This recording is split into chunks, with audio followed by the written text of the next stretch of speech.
Fala pessoal, tudo bem? Esse é o nosso segundo vídeo sobre o remanescente fiel de Israel, onde nós vamos falar, nós já falamos como é que isso vai acontecer e tal, eu te convido a assistir o primeiro vídeo, e agora nós vamos ver o segundo vídeo sobre o remanescente fiel de Israel. Nós vamos falar agora sobre os meios da salvação desse remanescente. E Alice, faz uma pergunta aqui bem interessante, ele diz assim, a difícil pergunta que se suscita, quando surge essa doutrina dispensacionalista é obviamente essa. Como é que esse grande corpo de redimidos aparece no período tribulacional? Então, de acordo com Darby e também com Scofield, dois teólogos escatologistas, toda a igreja foi arrebatada. E o Espírito Santo, que eles acreditam ser o detentor de 2 Tessalonicenses 2,6, foi retirado. E aí Alice faz a seguinte pergunta: como é que então os santos do período tribulacional serão salvos? Então essa pergunta nós já falamos, já mencionamos em vídeos anteriores, mas é suficiente apresentar a conclusão aqui de que o detentor, obviamente, como nós já falamos em vídeos anteriores, escatológicos aqui, é o Espírito Santo. Nós falamos no vídeo sobre o Espírito Santo na tribulação. Você pode assistir aqui no nosso canal. Que será tirado pela igreja no arrebatamento, porém devemos reconhecer que a Bíblia ensina que o Espírito Santo é onipresente e ele agirá também, ele cessará o ministério específico de habitação no corpo de Cristo, mas isso não significa que ele ficará inativo no período tribulacional. Antes do Pentecoste, o Senhor disse a Nicodemos que um homem deve nascer de novo pelo Espírito, está lá em João capítulo 3. Se era possível alguém experimentar o novo nascimento antes do Espírito Santo começar a habitar no corpo de Cristo, certamente alguém poderá fazer isso também após ele cessar esse ministério de habitação sobre os crentes especificamente. Então devemos lembrar que o ministério de habitação está relacionado à capacitação dos crentes no crescimento cristão, na maturidade, não ao método ou meio de salvação. Mateus 24,14 deixa bem claro que o evangelho será pregado no período tribulacional e esse evangelho será o evangelho do reino, que geralmente se despreza, e é o fato de que na proclamação feita por João Batista, antes dali, na chegada do Messias, o evangelho do reino já havia dois lados distintos dentro da sua mensagem. Nós já falamos um pouquinho sobre isso, vamos só repetir aqui rapidamente. Primeiro, o arrependei-vos, porque está próximo o reino dos céus. Mateus 3,2 menciona isso. Segundo, João 1,29 menciona: eis o Cordeiro de Deus que tira o pecado do mundo. Ou seja, Apocalipse deixa bem claro que a salvação é por meio do sangue de Jesus, do Cordeiro de Deus. Apocalipse 12,11 menciona o seguinte, presta atenção. Diz assim: eles, pois, o venceram por causa do sangue do Cordeiro, e por causa do sangue do Cordeiro, e por causa da palavra do testemunho que deram. E mesmo em face da morte, não amaram a própria vida. E Apocalipse 7,14 diz: são esses os que vêm da grande tribulação, que lavaram suas vestiduras e as alvejaram no sangue do Cordeiro. Ou seja, aqui está falando, biblicamente, de que haverá sim salvação no período tribulacional. Então talvez a palavra de Paulo, lá em 1 Coríntios 15,8, apresente o indício dessa soberania de Deus quanto à salvação do remanescente fiel de Israel e de alguns gentios que vão se converter nesse período. Claro que vai ser um período difícil, complicado, de juízos e julgamentos de Deus vão estar se realizando nesse período tribulacional, mas a Bíblia deixa claro que sim, segundo aqui Apocalipse 12, Apocalipse 7, vai acontecer salvação no período tribulacional. Evans, um teólogo também escatologista, descreve o seguinte: a conversão de Saulo pode nos servir de exemplo daquilo que acontecerá após o arrebatamento dos santos, quando o Senhor Jesus vier para os seus que estão nesse mundo. A cegueira e o ódio que Saulo tinha pela igreja de Deus, demonstrado por sua perseguição, chegará a um fim após o Senhor ter voltado do céu. Ou seja, a conversão de Saulo transformou-o num evangelista fervoroso, levando-os a boas novas para alcançar todos os que pudessem com o evangelho desse reino. Tal será a posição assumida pelos apóstolos do evangelho da 70ª semana de Daniel. É o que diz J. L. Wood Evans na sua obra New Testament Contribution to Israel Eschatology, ou o Novo Testamento contribuindo para a escatologia de Israel. Assim, da mesma forma que Deus chamou o apóstolo Paulo, por meio aqui, pensando em tudo isso que diz Evans, da mesma forma que Deus chamou o apóstolo Paulo aqui por meio de uma revelação divina, também, obviamente, poderá chamar os que serão suas testemunhas durante aquele período tribulacional.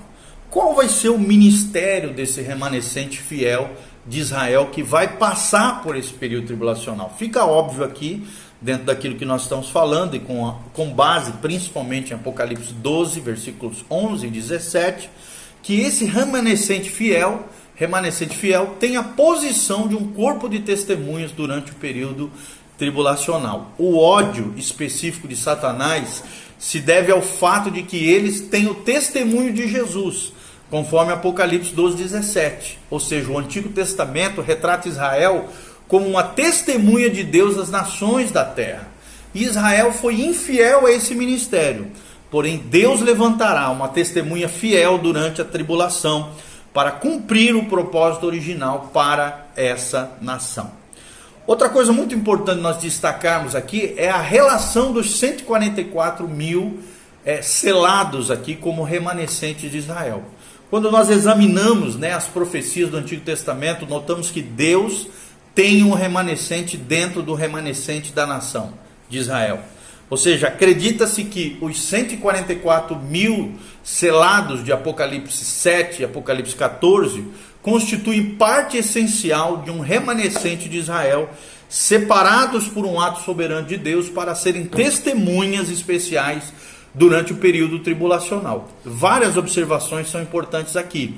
A primeira é que se o número 144 mil é literal ou figurado, alguns acreditam que era uma representação de um número incontável de israelitas salvos durante a tribulação.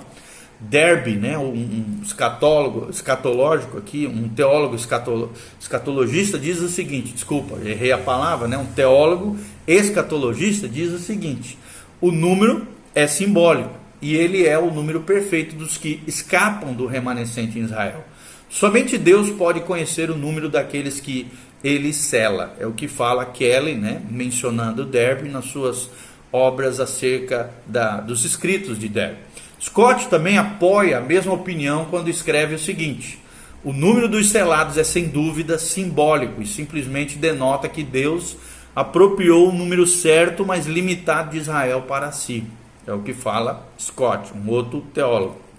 Isso faria, segundo esses dois teólogos, 144 mil equivaler aos salvos de Israel no período tribulacional. Agora fica claro que muitos dos santos de Israel serão mortos também durante a tribulação. É o que descreve Apocalipse 13, 7 e Apocalipse 24. 20, versículo 4. Enquanto esses 144 mil são selados, evidentemente com a esperança de preservação ao longo desse período. Portanto, o remanescente da nação que está sujeita à morte não pode ser equivalente aos 144 mil que não estão sujeitos à morte e devem ser vistos como uma companhia ou um grupo à parte. Para melhor concluir, com Othman, um outro teólogo, ele diz o seguinte: perderam Israel literal de vista aqui é lançar um véu de escuridão sobre todo esse assunto. E ainda, diz ele também, Othman, nesse grupo selado das 12 tribos, Israel está clara e literalmente diante de nós, não importa o que se diga em contrário. É o que diz Othman. Pensando um pouquinho sobre o que ele fala, já que Israel é literal aqui e as tribos são literais, seria melhor então considerar os números literalmente também. Se esses 144 mil são considerados apenas parte de um remanescente total, a pequenez relativa do número, quanto comparada ao número de gentios salvos de Apocalipse 7, 9, e aqui fala de uma multidão de salvos, não criaria nenhum problema. E se Deus os está separando como testemunhas poderosamente escolhidas, por que não poderia haver então um número específico escolhido? É uma pergunta que surge quando a gente pensa sobre esse assunto. Então devemos lembrar que o remanescente de Romanos 11, 26 não é convertido até o segundo advento de Cristo. E os 144 mil ministram como testemunhas fiéis imediatamente após a igreja ser arrebatada. Então parece que os 144 mil formam sim parte de um remanescente de Israel, mas não o total. Talvez Paulo estivesse comparando-se, com algumas dessas testemunhas ao falar de si mesmo como nascido fora do tempo, lá em 1 Coríntios 15, 8. Scofield, fala aqui, menciona o seguinte: do grego, a palavra aqui é to ektromati, ou seja, fora de tempo. Essa menção de Paulo aqui de 1 Coríntios. Então nessa passagem Paulo pensa sobre si mesmo como um israelita cujo tempo de nascer de novo ainda não tinha chegado da perspectiva nacional. Você pode conferir isso em Mateus 23, 39. E logo a sua conversão pela aparição gloriosa do Senhor, relatado lá em Atos 9, de 3 a 6. Era uma ilustração, ou seja, um exemplo precoce da futura conversão nacional de Israel, mencionada lá em Ezequiel, capítulo 20, 35 a 38. Oséias 2 menciona isso, Zacarias 12, Romanos 11 também menciona isso, de 25 a 27. É o que diz Scofield na sua Reference Bible, ou Bíblia de Estudo Scofield. Então aqui, pensando sobre o que diz Scofield, refletindo um pouquinho sobre isso, nós podemos pensar que eles são as testemunhas consagradas de quem Paulo era um protótipo, um tipo, um símbolo desse remanescente fiel. E como havia grupos especificamente enumerados, que foram enviados como testemunhas durante o ministério do Senhor, os 12 e os 70, por exemplo, haverá também um grupo especificamente designado aqui também no período tribulacional. Surge então a dúvida se os 144 mil de Apocalipse 7 e Apocalipse 14 são o mesmo grupo, E alguns acreditam que não, dentre eles Kelly, na sua obra Lectures on the Book of Revelation, ele acha que não, de que não é esse grupo aqui. Ele fala o seguinte, Kelly: um remanescente não simplesmente selado, como servos de Deus, como grupo semelhante das 12 tribos de Israel no capítulo 7, mas levado como uma associação especial com o Cordeiro em Sião, isto é, com o propósito real de Deus em graça. Esses então parecem ser sofredores de Judá. Dá um jeito nesse cachorro. Sofredores de Judá que passam por uma tribulação inigualável, não mencionada aqui com relação a nenhum outro remanescente. É o que fala Kelly na sua obra Lectures on the Book of Revelation. Então, concluindo aqui, pode passar, não tem problema. Concluindo aqui, já que esses estão no Monte Sião, devem ser da tribo de Judá, ou seja, de Israel. Sim, tá? Kelly acredita ainda que esses do capítulo 14 passaram por toda a tribulação e aqueles do capítulo 7 não o fizeram. É comum então afirmarmos aqui que o grupo do capítulo 7 está na terra, ao passo que esses estão no céu, fazendo assim do Monte Sião e da cidade celestial a Nova Jerusalém. Os do capítulo 14 são identificados como o Cordeiro e os do capítulo 7 não são. Os do capítulo 7 são selados, mas os do capítulo 14 têm nas frontes da sua, escrito o nome do seu pai. Ou seja, a hora da aparição dos dois argumenta-se diferente. No entanto, não há nada definitivo nesses argumentos. Não há nenhuma prova de que os 144 mil do capítulo 14 sejam de Judá, já que é melhor considerar o Monte Sião como o Monte Sião aqui literal, do capítulo 14 de Apocalipse. Esses não precisam ser exclusivamente de Judá. Além disso, os 144 mil do capítulo 14 não precisam ser situados no céu. O nome de seu pai do capítulo 14 pode ser simplesmente uma explicação adicional ao selo do capítulo 7. O fato de que um grupo do capítulo 14 de Apocalipse é mencionado sem artigo, usado por alguns como argumento a favor de sua distinção do capítulo 7, não é determinante. Ok? Ou seja, no capítulo 7, os 144 mil são selados por Deus, separados para um ministério especial antes do início da grande tribulação. E eles parecem aqui ser selados bem no começo desse período. Com toda probabilidade, nós podemos afirmar que a multidão dos gentios, descritas aqui na passagem que se segue, né, de Apocalipse 7, de 9 a 17, alcançou conhecimento da salvação por meio do ministério desse grupo dos 144 mil selados. Já no capítulo 14, o mesmo grupo é retratado no término da tribulação, quando foi previsto a seu respeito lá em Zacarias 14, versículo 4. No seu retorno, né, no retorno do Messias, as testemunhas fiéis se unem a ele, a Cristo, tendo sido redimidas, conforme Apocalipse 14, 4, e tendo testemunhado em meio à apostasia, né, a operação do erro, que você pode assistir nesses vídeos aqui do pastor Volteni. Apocalipse 14 menciona isso, e eles são chamados primícias para Deus e para o Cordeiro, ou seja, esse remanescente fiel, de Apocalipse 14, versículo 4. Então, são o melhor da colheita do período tribulacional, aqueles que chegaram ao milênio para povoar a terra milenar, enquanto os julgamentos são derramados sobre a Babilônia, em Apocalipse 14, 8, sobre a besta, em Apocalipse 14, 9, e sobre os gentios, em Apocalipse 14, 14, e sobre o Israel infiel, em Apocalipse 14, 18. Esses 144 mil, presta atenção, permanecem preservados em meio a todos os sofrimentos da terra, e logo devem ser as primícias daquele período, ok? Outra coisa muito importante para nós pensarmos sobre esse remanescente fiel é o destino do remanescente. Quando nós falamos sobre as pessoas levadas ao Senhor pelo ministério dos 144 mil selados, de Apocalipse 7, 15 e 16, João descreve o seguinte: razão, né, por que se acham diante do trono de Deus e os servem de dia e de noite no seu santuário, e aquele que se assenta no trono estenderá sobre eles o seu tabernáculo. Jamais terão fome, nunca mais terão sede, não cairão sobre eles o sol, nem ardor algum, pois o Cordeiro se encontra no meio do trono e os apacentará e os guiará para as fontes da água da vida, e Deus lhes enxugará dos olhos toda lágrima. Pensando um pouquinho nesse trecho de Apocalipse, eles aparecem então diante do trono. O termo aqui é diante do trono. Logo, o destino desse remanescente é o reino sobre o qual Cristo reinará a partir do trono de Davi, a partir de Jerusalém. Essas promessas não são celestiais, são terrenas e serão cumpridas sim no milênio, é o que nós cremos.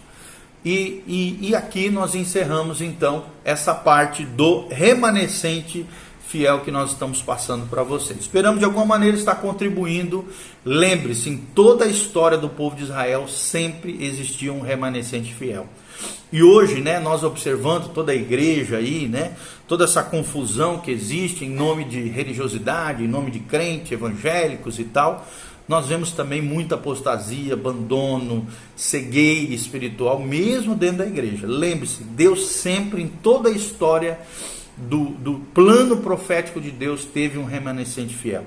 Que Deus encontre em você. É claro que nós aqui nesses dois vídeos, nós falamos sobre o remanescente de Israel e dos gentios que se converterão através do ministério de 144 mil no período tribulacional. Mas nós cremos que também nessa era, na dispensação da graça, na era da igreja, por mais que existam tantos falsos testemunhos, tantos escândalos, tantas coisas horríveis que nós vemos aí em nome do Evangelho, o Evangelho, né, muitas vezes sendo caluniado, ferido, solapado, né, por todos os lados, Deus sempre tem um remanescente fiel.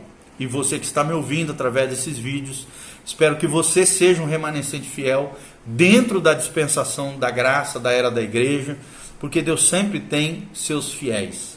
E que Deus possa encontrar em nós, homens e mulheres, que se santifiquem, que se purifiquem, que se consagrem, que sejam fiéis a Deus em todo o tempo, porque Jesus está voltando, a dispensação da graça está se encerrando, o arrebatamento da igreja está chegando. Por isso, põe em ordem a tua casa, a tua vida, o teu coração, busque a Deus como nunca antes na história da sua vida, e leia a Bíblia, ore sempre, busque mais de Deus, se consagre, porque Maranata vem, Senhor Jesus, e Jesus está voltando.